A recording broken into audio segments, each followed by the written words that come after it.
నమస్తే welcome to APN prime news bulletin ముందుగా headlines చూద్దాం. బిక్కవోలులో శ్రీ కుమార సుబ్రహ్మణ్యేశ్వర స్వామి వారిని దర్శించుకున్న ఆనపర్తి శాసనసభ్యులు నల్లమిల్లి. ప్రతి ఒక్కరూ విద్యాలయాన్ని దేవాలయంగా భావించాలి, పాటంశెట్టి సూర్యచంద్ర. ఆనంద భారతి అపారిశుద్ధ్య తొలగించాలి, క్రీడా మైదానంగా అభివృద్ధి చేయాలి. 3 టన్నులు పీడీఎస్ రైస్ స్వాధీనం చేసుకున్న పోలీసులు.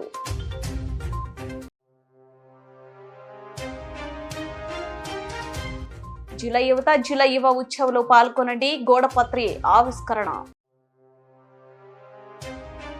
బిక్కవోలు శ్రీ కుమార సుబ్రహ్మణ్య స్వామి షష్ఠి ఉత్సవాలకి అన్ని ఏర్పాట్లు సిద్ధం. నమస్తే welcome to APN prime news. Bikkavolu మండలం బిక్కవోలులో శ్రీ గోలింగేశ్వర కుమార సుబ్రహ్మణ్యేశ్వర స్వామి దేవస్థానంలో శ్రీ కుమార సుబ్రహ్మణ్యేశ్వర స్వామి షష్ఠి మహోత్సవం సందర్భంగా వీరభద్రుని సంబరంలో పాల్గొని శ్రీ కుమార సుబ్రహ్మణ్యేశ్వర స్వామి వారిని దర్శించుకున్న అనపర్తి శాసనసభ్యులు నల్లమిల్లి రామకృష్ణారెడ్డి. ఈ కార్యక్రమంలో బిక్కవోలు మండల ఎన్డీఏ నాయకులు, బిక్కవోలు గ్రామ ఎన్డీఏ నాయకులు, కార్యకర్తలు పాల్గొన్నారు.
సుబ్రహ్మణ్యేశ్వర స్వామి అనుగ్రహ ప్రసాదేన సమస్త గ్రహదోష నివారణార్థం, కాలసర్పదోష నివారణార్థం షష్ఠి మహోత్సవ కర్మణి కార్యారంభ కమలీయుత మమ యోగ్యత ఇత్యర్థం మమ సుబ్రహ్మణ్యేశ్వర స్వామి ప్రార్థన గౌరవ స్వామి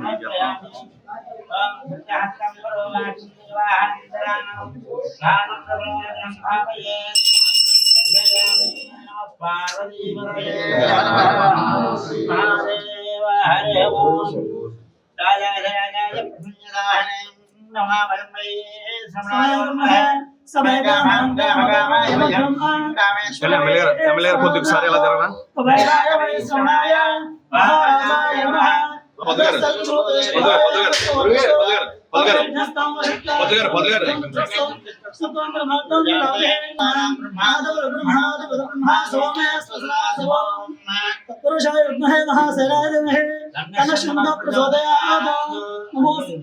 చెప్పండి. అపరాధ సహస్రాన్ని క్రియంతే అహర్నిశం మయా దాసోహం ఇదమాం మహత్వా క్షమస్వత బ్రహ్మ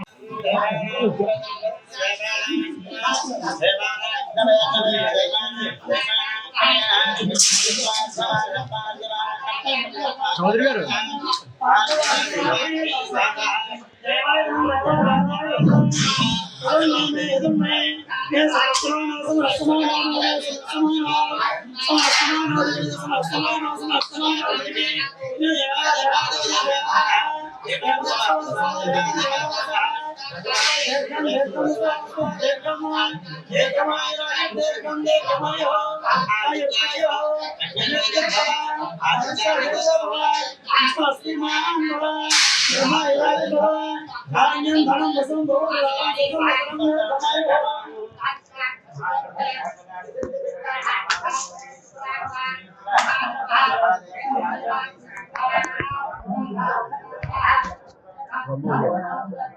నమస్కారం.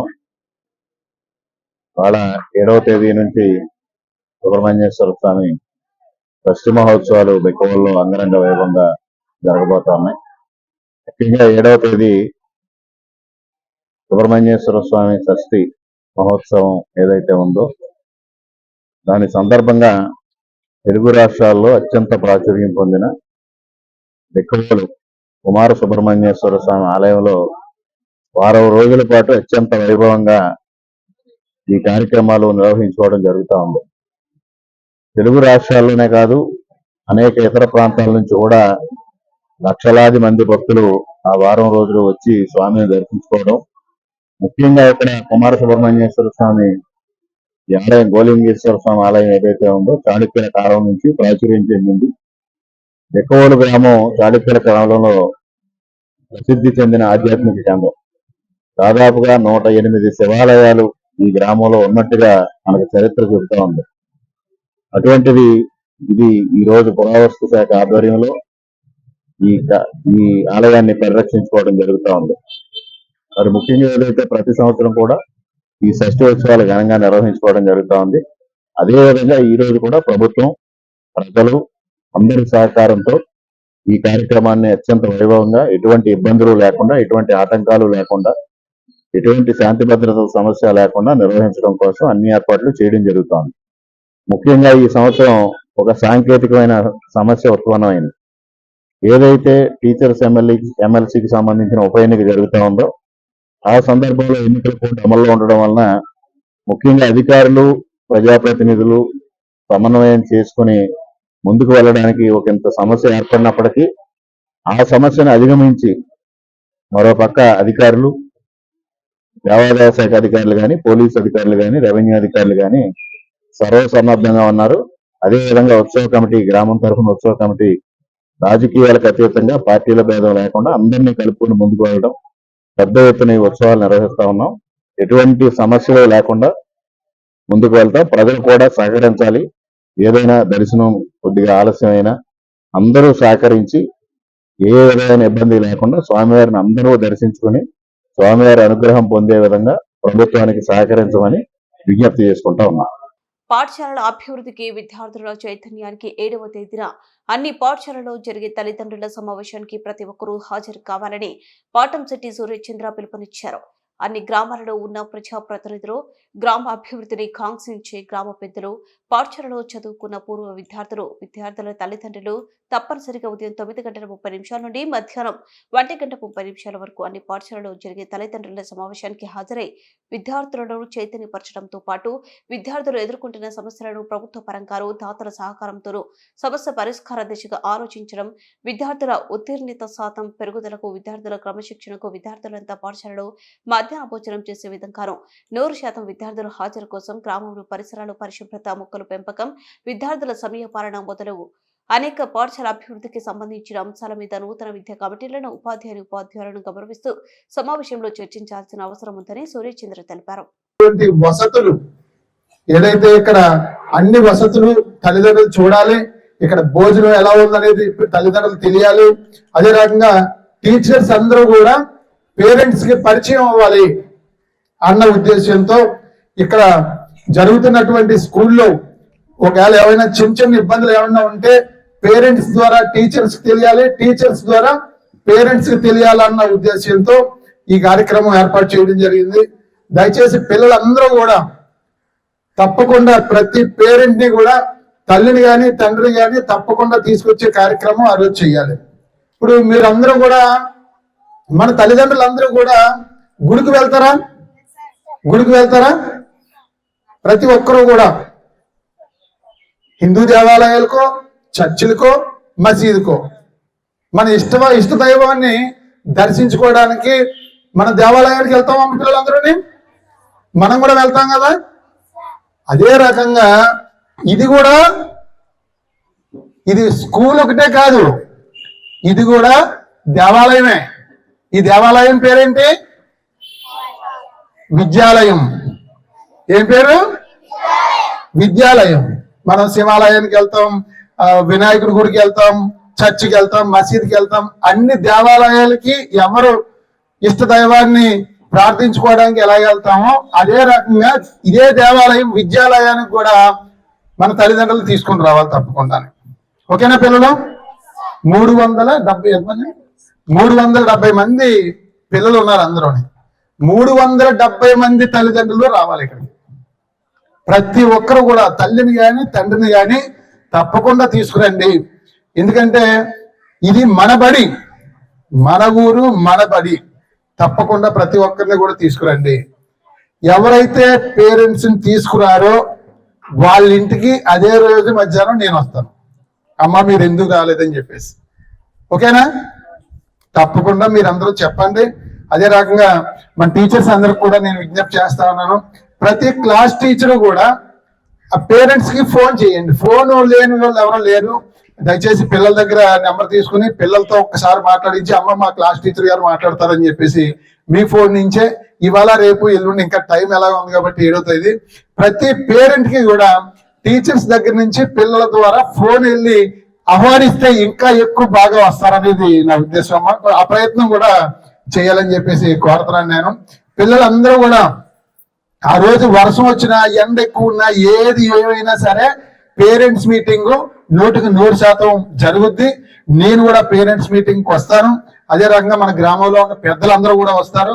తప్పకుండా పేరెంట్స్ మీటింగ్ కార్యక్రమాన్ని విజయవంతం చేయవలసిందిగా కోరుచున్నాను. ఈ పేరెంట్స్ మీటింగ్ లో మీ యొక్క భవిష్యత్తు గురించి, మీ యొక్క తల్లిదండ్రులు మీకు ఏ రకంగా సహకారం చేయాలనే విషయాలు కూడా మాట్లాడడం జరుగుద్ది. ఇప్పుడు బయట ఇంకా చాలా మంది పిల్లలు ఉన్నారు గేట్ బయట, అవునా? ఇందులో వాళ్ళు కూడా కొంచెం మంది లేటుగా వస్తుంటారు. గేట్ బయట ఇంచుమించు ఒక 30 మంది పిల్లలు ఉన్నారు.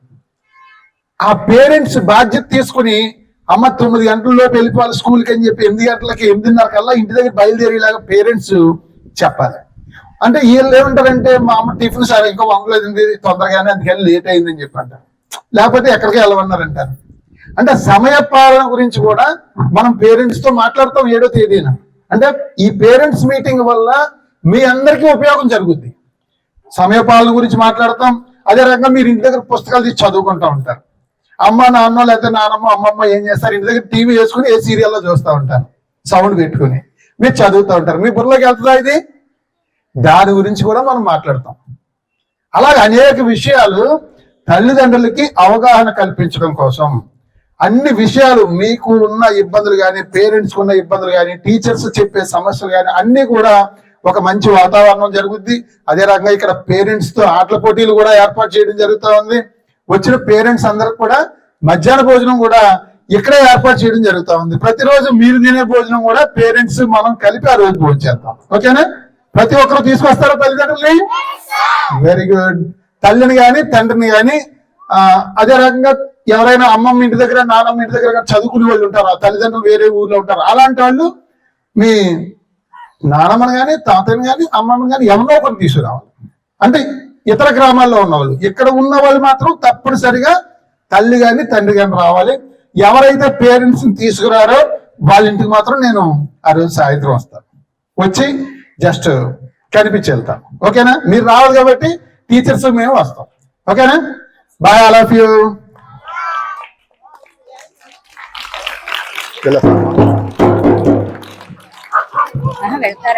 కాకినాడ సినిమా రోడ్ ను ఆనుకుని ఉన్న ఆనంద భారతి ఆవరణ పారిశుద్ధ్యంతో అనారోగ్యకరంగా ఉందని పౌర సంక్షేమ సంఘం పేర్కొంది. ఎండు చెత్తలు తరలించాల్సిన పారిశుద్ధ్య వ్యర్థాలను తాగి పడేసిన మద్యం సీసాలు, అంటించిన చెత్త వ్యర్థాలను ప్లాస్టిక్ తుక్కు పేరుకుపోయి ఉన్నాయన్నారు. వేదికపై కప్పు పూర్తిగా పాడైందన్నారు. ఆవరణ యావత్తు బల్లపరుపుగా లేకుండా గోతులతో వ్యర్థాలతో నిండి ఉందన్నారు. జిమ్ పరికరాలు ఉన్న చోట పారిశుద్ధ్య నిర్వహణ కరువయ్యిందన్నారు. పశువుల దొడ్డిగా తయారైందన్నారు. బయట అపరిచిత వ్యక్తుల ప్రవేశంతో అసాంఘిక వ్యక్తులకు షెల్టర్ గా తయారవుతున్న దుస్థితి ఉందన్నారు. పచ్చదనంతో పర్యావరణం మేలు చేసే వృక్షాలు లేవన్నారు. నగరపాలక సంస్థ ప్రజారోగ్య విభాగం ప్రత్యేక శ్రద్ధ వహించి ఆనంద భారతి ఆవరణను పూర్తి స్థాయికి పరిశుభ్రతం చేయించాలని కోరారు. ఇంజనీరింగ్ అధికారులు ఇక్కడ అవసరమైన విద్యుత్ స్తంభాలు, ఫ్లడ్ లైట్స్ వేయించి వెల్తుర్లో క్రీడా మైదానం కళకళలాడే పచ్చదనం పెంపు కోసం ప్రహరీ పొడవున వేప మొక్కలు నాటించే చర్యలు చేపట్టాలని డిమాండ్ చేశారు. ఫుట్బాల్, వాలీబాల్, సెటిల్ కోర్టు ఏర్పాటు చేయించి క్రీడా మైదానంగా వాకింగ్ నిర్వహణకు వీలుగా ఆనంద భారతి మైదానాన్ని అభివృద్ధి చేసే చర్యలు ప్రత్యేక అధికారి వహించాలని కోరారు. మైదానం వద్ద పర్యావరణానికి హాని చేసే కోనోకార్పస్ చెట్లు తొలగించాలన్నారు. సినిమా రోడ్లోనే 3 రామయ్య వీధిలో 1 వెంకటరత్నపురం వైపు ఒక మొత్తంగా 5 గేట్లు తెరిచి ఉండడం వలన వాచ్మెన్ నిర్వహణ లేకపోవడం వలన రక్షణ లేకుండా తయారైందన్నారు.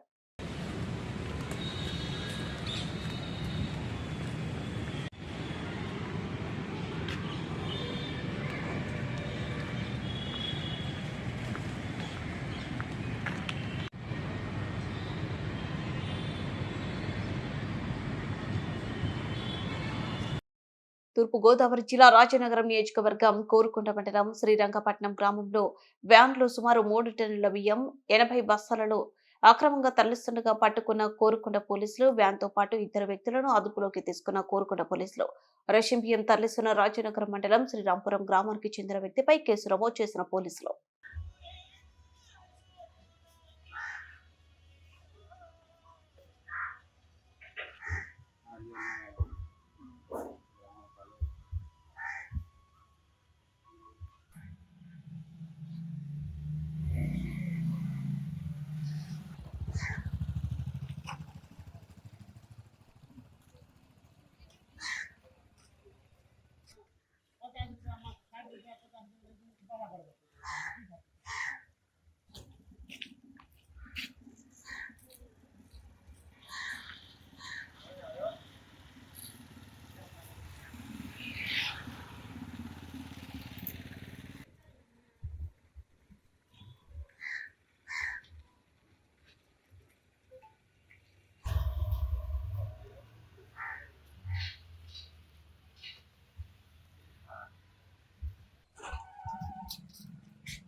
జిల్లా స్థాయి యువ ఉత్సవాలలో యువత పాల్గొని తమ ప్రతిభను నిరూపించుకోవడానికి చక్కటి అవకాశం ఉందని జిల్లా కలెక్టర్ పి ప్రశాంతి పిలుపునిచ్చారు.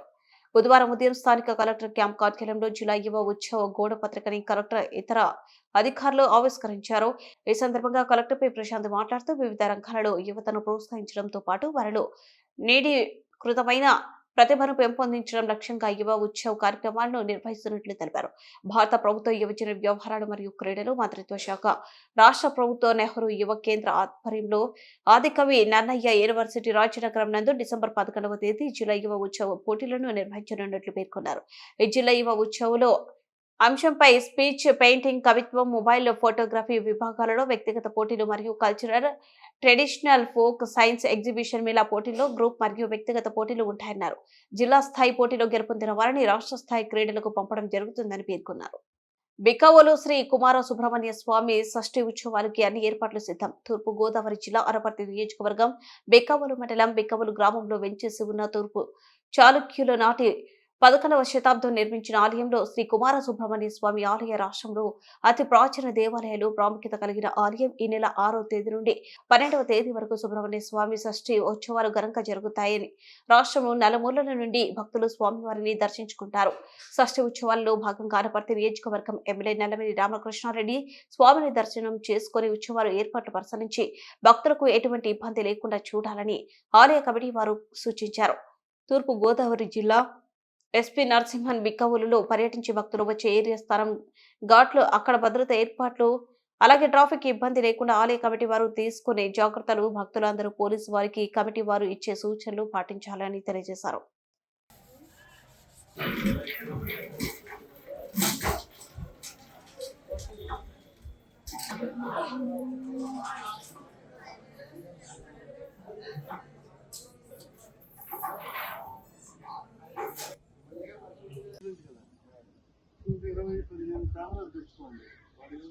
ఎక్కువ కూడా అవద్దు. ఒకవేళ ఎక్కువ అయితే పెట్టుకోవచ్చు.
పౌర్ణమి వచ్చేవాడికి పైకి అలా ఎదుగుతూ ఉంటుంది. ఒక అడుగు అడుగు ప్రమాణం పెడుతుంది. అలా అమావాస్య గడికి ఇప్పటికీ కూడా స్వతంత్రంలో వెనక నుంచి లోపలంగా భాగం ఉంది.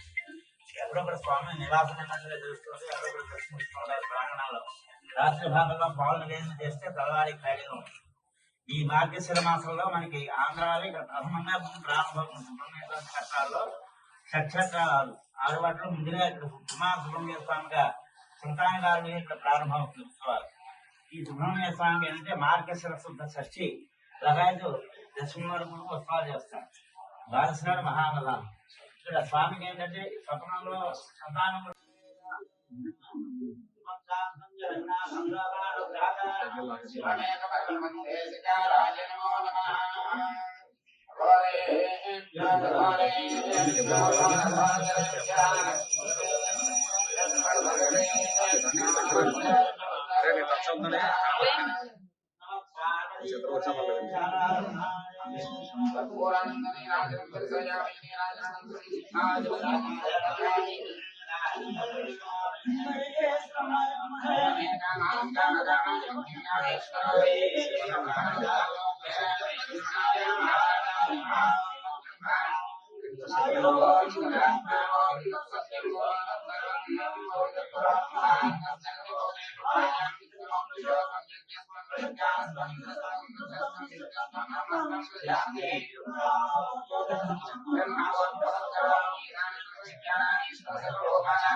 అందరికీ నమస్కారం. ఈరోజు బిక్కవోలు సుబ్రహ్మణ్యేశ్వర స్వామి టెంపుల్ సందర్శించడం నా అదృష్టం. చాలా చారిత్రాత్మకమైన టెంపుల్. ఇక్కడికి వచ్చిన తర్వాత తెలిసింది ఇది 9వ శతాబ్దానికి సంబంధించిన చాలా పురాతనమైన టెంపుల్. అప్పటి నుంచి కూడా ఇక్కడ ఉండే ప్రజలు ఎంతో భక్తిభావాలతో దాన్ని రక్షించుకోలేదు. ఆ టెంపుల్ ని ప్రొటెక్ట్ చేసుకుంటూ ప్రతి సంవత్సరం వైభవంగా పండుగ చేసుకుంటున్నారు. చాలా విశిష్టమైన పండుగ ఇక్కడ జరుగుతుంది. సో దీనికి సంబంధించి భద్రతా ఏర్పాట్లు చూడడానికి ఈ రోజు రావడం జరిగింది. దీనికి విస్తృతమైనటువంటి ఏర్పాట్లు చేయడం జరుగుతూ ఉంది. ఉత్సవం కాబట్టి ప్రజలు బాగా ఎంజాయ్ చేయడానికి ఇష్టపడతారు. బాణాసంచా కాల్చడం ఇలాంటివన్నీ పెట్టారు కాబట్టి ప్రజల ధనమాన ప్రాణాలకు ఎటువంటి ఇబ్బంది లేకుండా ఉండే విధంగా పోలీసు వారికి సహకరించి ప్రజలు చక్కగా సంతోషంగా పండుగ జరుపుకోవాలని మా అభిలాష. దానికి సంబంధించినంత వరకు ఒక 300 మందితోటి ఇక్కడ 6, 7, 8 తారీఖు ముఖ్యంగా జరిగే పండుగ. సో ఈ పండుగ సందర్భంగా విస్తృతమైన ఏర్పాట్లు చేశాం. అలాగే మన ట్రాఫిక్ రిస్ట్రిక్షన్స్ వస్తాయి. ఆ ట్రాఫిక్ రిస్ట్రిక్షన్స్ కూడా ప్రజలు ఖచ్చితంగా ఫాలో అవ్వాలి. అలాగే ఇక్కడ మనకి 50 రూపాయలు, 10 రూపాయలు, అలాగే ఫ్రీ దర్శనానికి సంబంధించిన క్యూ లైన్స్ పెట్టారు. సో ఆ క్యూ లైన్స్ కూడా తప్పకుండా ఫాలో అవ్వాలి. ఎందుకంటే ఆ రోజు 6th మిడ్ నైట్ నుంచి 7th నైట్ దాకా ఆల్మోస్ట్ అరౌండ్ 70,000, 60,000 మంది వస్తారు. కాబట్టి అందరికీ మా విజ్ఞప్తి ఏంటంటే పోలీసు వారు ఇచ్చే సూచనలు కానీ పెట్టేటటువంటి సైన్ బోర్డ్స్ కానీ అన్ని పాటించాలి. అలాగే ఇక్కడ ఎవరైతే ఆర్గనైజ్ చేస్తున్నారో టెంపుల్ కమిటీ ఉన్నారో వారు కూడా పోలీసు వారికి చక్కగా ఉద్యోగం చేయడానికి, అలాగే భక్తులు చక్కగా దర్శనాలు చేసుకోవడానికి కావాల్సిన వసతులు కల్పించాలి. ఏది పోలీస్ చెప్తే అది పాటించాల్సిన అవసరం ఉంది. ఎందుకంటే ఒక చిన్న ఇన్సిడెంట్ కూడా జరగకుండా చేయడం అన్నదే గొప్పతనం. మనం ఏదో పెద్ద ఉత్సవం చేసి ఒక చిన్న తప్పు జరిగితే ఇంత ఉత్సవం కూడా ఆ మూడ్ పోతుంది. మళ్ళీ మనకి అది మైండ్ లో నడుస్తూ ఉంటుంది. ప్రతి పండగ వచ్చినప్పుడు కూడా మనకి అది మైండ్ లో నడుస్తుంది. కాబట్టి మా తాలూకు ఉద్దేశం ఏంటంటే పోలీసు ఉద్దేశం ఒకటే, చిన్న ఇన్సిడెంట్ కూడా జరగకుండా ప్రజలు చక్కగా పండుగ చేసుకోవాలి. దీనికి కావాల్సిన ఏర్పాట్లు ఒక డిఎస్పీ, ఒక అడిషనల్ ఎస్పీ ఇక్కడ నుండి చూసుకుంటారు. ఆ రోజు నేను కూడా వస్తా, వచ్చి చూసి వెళ్తాము. అలాగే ఫైర్ క్రాకర్కి సంబంధించి కొన్ని ప్రికాషన్స్ ఇప్పుడే చెప్పాము కమిటీ వారికి, అలాగే ఇన్స్పెక్టర్ గారికి కూడా వెరిఫై చేయమని చెప్పాము. దాని ప్రకారం చూసి ప్రజలకు ఎటువంటి ఇబ్బంది లేకుండా, చుట్టుపక్కల నివాసం ఉండే ప్రజలకు కూడా ఎటువంటి ఇబ్బంది లేకుండా చూస్తారని కోరుకుంటున్నాం. బిక్కవోలులో చక్కగా జరగాలని స్వామివారికి దండం పెట్టాం. బిక్కవోలు గ్రామం ఇది కాకినాడ రాజమండ్రి మార్గం మధ్యలో ఉంది. ఇది ఇక్కడ విశేషం ఏంటంటే కుమార సుబ్రహ్మణ్యేశ్వర స్వామి బ్రహ్మచారిగా ఉండడం అత్యంత విశేషం. మనకి ఈస్ట్ గోదావరి, వెస్ట్ గోదావరి, కృష్ణా జిల్లా 3 తప్పితే పళని వెళ్ళాలి. అంతవరకే కుమార క్షేత్రాలు 2 ఉన్నాయి. ఇక్కడ కుమార సుబ్రహ్మణ్య స్వామిగా ప్రతి సంవత్సరం కూడా మార్గశిర శుద్ధ షష్ఠి లగాయతు 6 రోజులు ఈ ఉత్సవాలు పూర్తి చేస్తారు. కాబట్టి ఇక్కడ కుమార సుబ్రహ్మణ్య స్వామి అన్నది ఆలయ గర్భాలయంలో గణపతి, వీరభద్రుడు, అలాగే గోలింగేశ్వరుడు, పార్వతీదేవి, సుబ్రహ్మణ్య స్వామి పాంచానిక అంటే పంచాయతనంతో ఈశ్వరుడు అందరూ శివ కుటుంబం అంతా కూడా ఒక చోటే ఉన్నారు. ఇక్కడ సుబ్రహ్మణ్య స్వామి ఉన్న చోట స్వామివారు ఉన్న ఎడమ భాగంలో స్వయంభూంగా వచ్చినటువంటి పుట్ట ఇప్పటికీ పూర్వం నుంచి కూడా అక్కడే ఉంది. అది పౌర్ణమి, అమావాస్య మధ్యలో పైకి ఎదుగుతూ ఉండడం, అలా క్రమేపీ కిందకి భూస్థాయి తగ్గుతున్నట్టుగా కనబడుతూ ఉంటుంది. అలాగే ఈ సుబ్రహ్మణ్య స్వామి షష్ఠి అన్నది మనం ఇక్కడ బ్రహ్మచారి కనుక గురువారం ఉదయం 8 గంటల నుంచి సాయంత్రం 4 గంటల వరకు జరిగే పూర్వపు ఉమ్మడి తూర్పు పశ్చిమ గోదావరి జిల్లా పరిధిలోనే ఉపాధ్యాయ ఎమ్మెల్సీ ఉప ఎన్నికల నిర్వహణ కోసం పోలింగ్ సిబ్బంది ఆయా పోలింగ్ కేంద్రాలకు తరలి వెళ్లడం జరిగిందని జిల్లా కలెక్టర్ పి ప్రశాంతి తెలియజేశారు. బుధవారం స్థానిక ఆర్ట్స్ కళాశాలలో డిస్ట్రిబ్యూషన్ కేంద్రాన్ని కలెక్టర్ సందర్శించి సూచనలు ఇవ్వడం జరిగింది. ఈ సందర్భంగా కలెక్టర్ పి ప్రశాంతి మాట్లాడుతూ ఉభయ గోదావరి జిల్లా ఉపాధ్యాయ ఎమ్మెల్సీ ఉప ఎన్నికల పోలింగ్ నిర్వహించేందుకు పకడ్బందీగా ఏర్పాట్లు చేయడం జరిగిందన్నారు.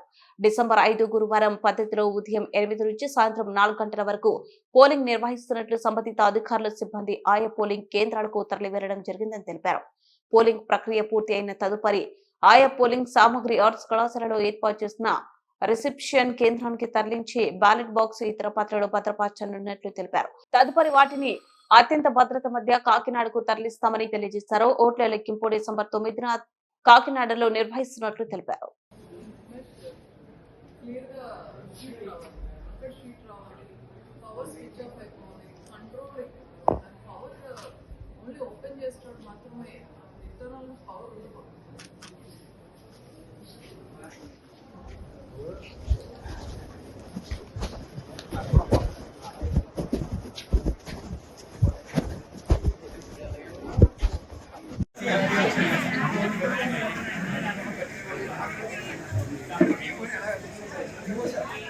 ఐదు కేటగిరీ మెటీరియల్ తీసుకుంటున్నారు. ఒకటి ballot box, ballot paper, paper seal, account, engineering, అలాగే మీరు రాసుకోవడానికి కాదు, చాలా మంది అక్కడ ఆ పెన్నులు తీసుకొని మీరు రాసుకుంటారని చెప్తున్నారు.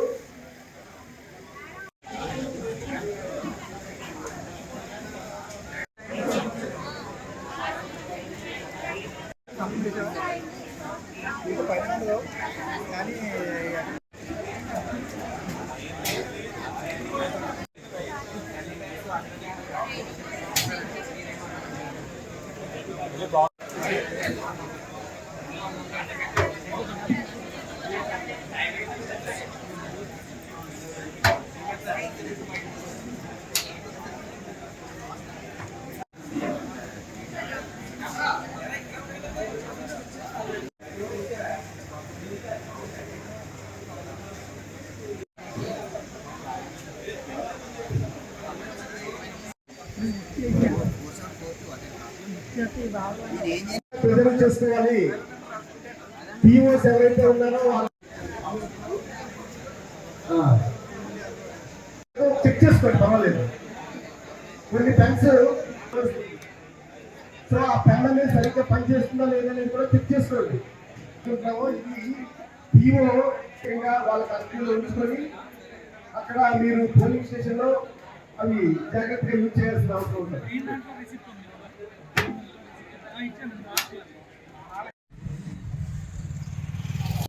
సో సెల్ ఫోన్ అనేది ఎక్సెప్ట్ ప్రిసైడింగ్ ఆఫీస్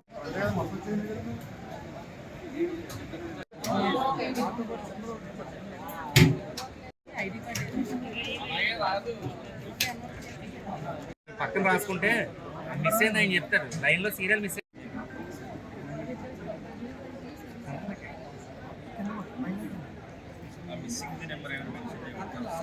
ఆల్రెడీ ఇక్కడ లిస్ట్లో రాసుకుంటాం.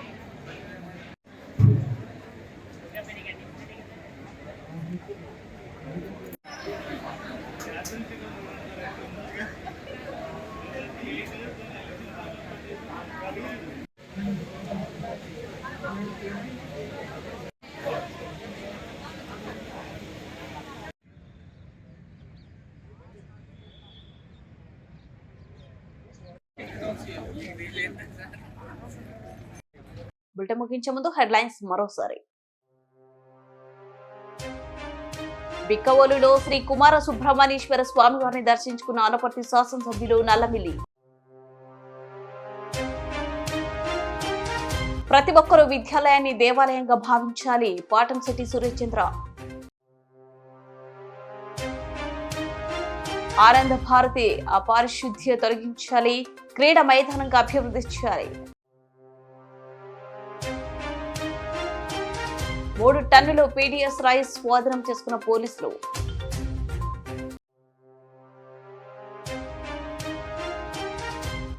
జిల్లా యువత జిల్లా యువ ఉత్సవంలో పాల్గొనండి. గోడపత్రి ఆవిష్కరణ.